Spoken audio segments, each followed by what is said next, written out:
Bonjour tout le monde, c'est Rici de l'Union Baptiste. Je suis content que vous soyez avec nous aujourd'hui parce que j'ai deux invités spéciaux avec moi pour parler de la situation COVID, comment on la vit. Mon premier invité, c'est Kyria de l'Église baptiste de Pointe-aux-Trembles. C'est une étudiante en maîtrise à l'UDM. Elle vient en fait de compléter sa maîtrise en urbanisme. Fait que je suis très content qu'elle soit avec nous. Mon deuxième invité, c'est Joël de l'Église baptiste Renaissance dans la ville de Québec. Et puis lui, c'est un étudiant à l'Université Laval en actuariat. Alors bonjour à vous deux, merci de vous joindre à nous. Premièrement, je veux prendre des nouvelles, savoir comment vous allez, si ça va bien, comment ça se passe pour vous. Dans le fond, pour moi, je suis à la maison comme tout le monde. Et puis, je reste avec ma soeur et mes parents, qui d'ailleurs travaillent encore. Mais puisque j'ai terminé ma maîtrise, dans le fond, je suis chez moi en train de corriger, relaxer.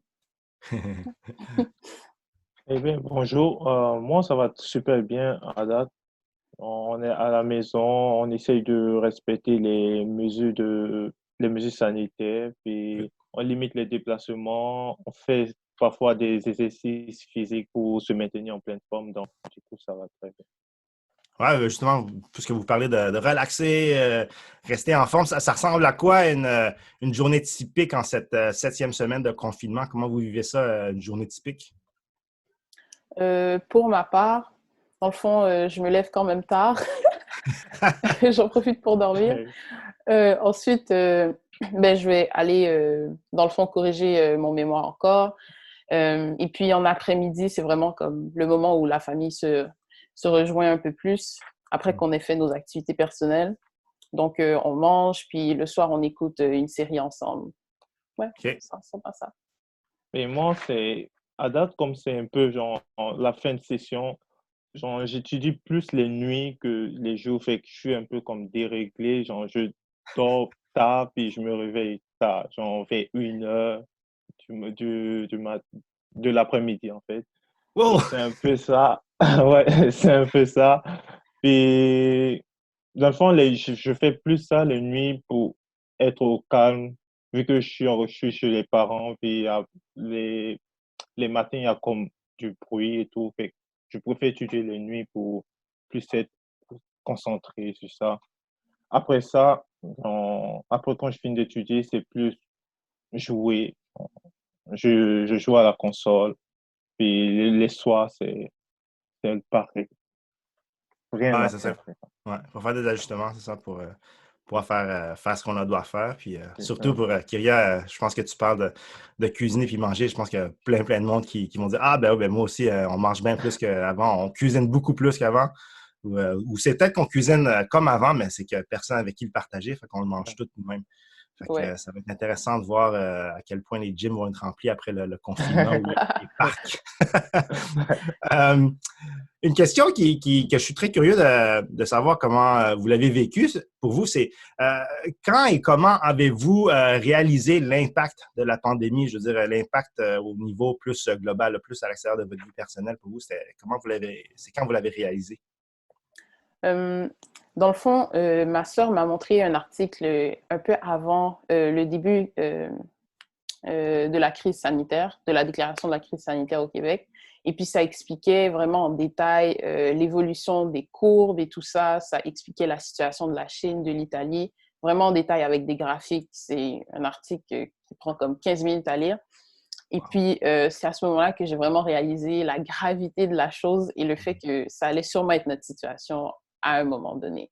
Donc, c'est comme ça que je l'ai vécu. Puis quelques semaines après, justement, il y a eu, tout a été fermé, les écoles, les commerces et tout. Donc, c'est comme, ah, bon, c'est ce qui s'en venait. Ouais, moi aussi, quand j'ai vu que tout commençait à fermer, là, j'étais comme, ouf, ça Ah. devient sérieux, là. Ouais. Pour toi, Joël? Mais moi, c'est sur Facebook, je regardais des vidéos, puis je suis tombé sur un documentaire qui parlait d'une certaine maladie en Chine. Je pense que c'était milieu janvier, quelque chose comme ça. Puis j'ai pas pris ça tout de suite au sérieux. Et un jour, je partais jouer au basket avec mon ami, puis quand je l'ai appelé, on s'était donné rendez-vous, puis sa mère a dit non, qu'il ne sortait pas parce qu'il y a une pandémie et tout. Fait que là, j'ai commencé à réaliser un peu que genre, ça devenait sérieux, puis qu'il fallait prendre certaines mesures. Mais aussi, genre, je me suis dit, quand j'ai regardé la vidéo sur Facebook, je m'étais dit que tout compte fait, ça allait se propager, vu que la Chine, c'est Hmm. comme un grand pays, puis il y a des touristes, on fait des voyages là-bas. Fait que si le virus a commencé là-bas, forcément qu'il allait se propager. Mais comme je t'ai dit, j'ai pas pris tout de suite, j'ai pas réalisé tout de suite, en fait. Ouais, non, tout à fait. C'est sûr, là, même quand les mères elles disent non, on se sent d'une certaine façon, mais quand la maman dit non, avec le mot pandémie, ben là, c'est Ouais, c'est tout ouais, un ouais. autre volet de feelings, là. Alors, c'était quoi votre feeling lors de cette réalisation-là que c'était sérieux, là? Euh, Moi, au début, j'étais surprise de la gravité de la chose, surtout quand on regardait les nouvelles d'Italie, par exemple, la montée fulgurante, la propagation, puis l'impact que ça a eu sur la société. J'étais vraiment choquée de voir ça. Mais en même temps, quand il y a eu les fermetures au Québec, je me suis dit, ah, OK, le gouvernement s'y est quand même pris rapidement. Donc, ça m'a quand même rassurée un peu. Mais au début, quand j'ai réalisé la gravité, j'étais comme, oh, il ne faut pas que ce soit comme ça ici. Mhm. Ouais. Mais c'est aussi pareil pour moi. Genre, au début, j'ai paniqué aussi, vu que même après, genre, le fait que tu sois resté à la maison, je me disais à tout moment, genre, peut-être tu as contaminé ça à l'extérieur sans le savoir. Mm. Fait que Ouais. là, simplement un mal de tête, tu commences à paniquer. Fait que c'est un peu ça, là. C'est plus la panique qui a régné, surtout. Ouais, tout symptôme C'est ça. anormal devient une alarme, là. Ouais, non, Ouais. c'est clair. Ouais, c'est un stress constant quasiment qui prend des pics, puis qui remonte, puis qui Mhm. redescend. Tout à fait, ouais. Ouais. Fait que, en ce temps de crise, là, parce qu'on est encore dans la crise, on est encore en confinement, la pandémie fait encore rage dans plusieurs endroits, puis on pourrait même euh, le dire quasiment au Québec aussi, que c'est encore en pleine rage. Euh, Est-ce que vous avez un verset qui vous parle ou que vous avez donné à d'autres pour les encourager parce que ça vous a encouragé vous-même en premier? Ça serait quoi un verset que vous donneriez ou que vous utiliseriez? Il y a ce verset dans Jean que j'ai beaucoup vu sur les réseaux sociaux, mais qui, qui, qui, selon moi, résume bien l'attitude qu'on devra avoir par rapport à cette situation. C'est dans Jean 16, verset 33.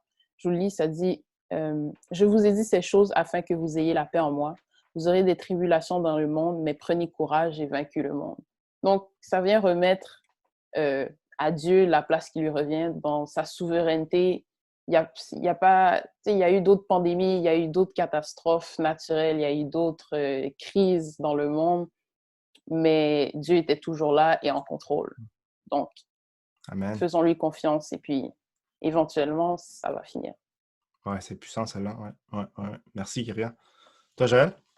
Euh, Nous, à Renaissance, on a comme un jeu, je vais dire, où à chaque jour, quelqu'un partage un verset, puis qui essaie d'édifier les autres.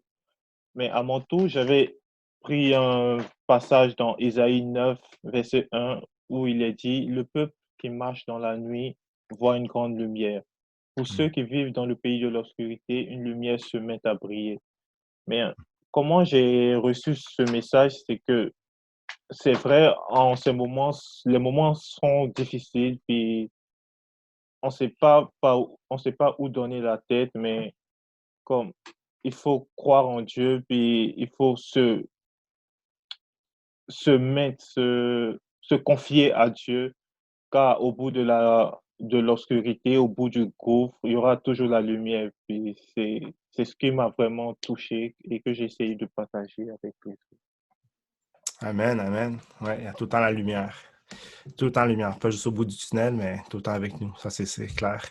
Merci beaucoup d'avoir partagé ces versets-là. J'apprécie beaucoup la façon dont vous avez partagé ce que vous avez vécu. Je souhaite que ça soit un encouragement pour tous ceux qui nous écoutent, qui vont visionner cette vidéo-là. Si vous avez des questions, si vous-même vous avez un partage ou vous voulez me donner des nouvelles, je vous invite à m'envoyer un email à jeunesse à commercial unionbaptiste.ca. com. C'est jeunesse@unionbaptiste.com. Et puis, envoyez-moi vos nouvelles. Moi, je suis toujours curieux de savoir comment les gens vont. Si je peux prier pour certains, je vais prier pour certains. Si je peux venir vous aider en ligne, je vais vous aider, c'est sûr. Alors, sur ce, je vous souhaite une bonne journée à tout le monde. J'espère que cette vidéo-là, encore une fois, va vous apporter beaucoup d'espoir et puis de force pour le reste de la journée. Alors, merci pour tout. Bye bye.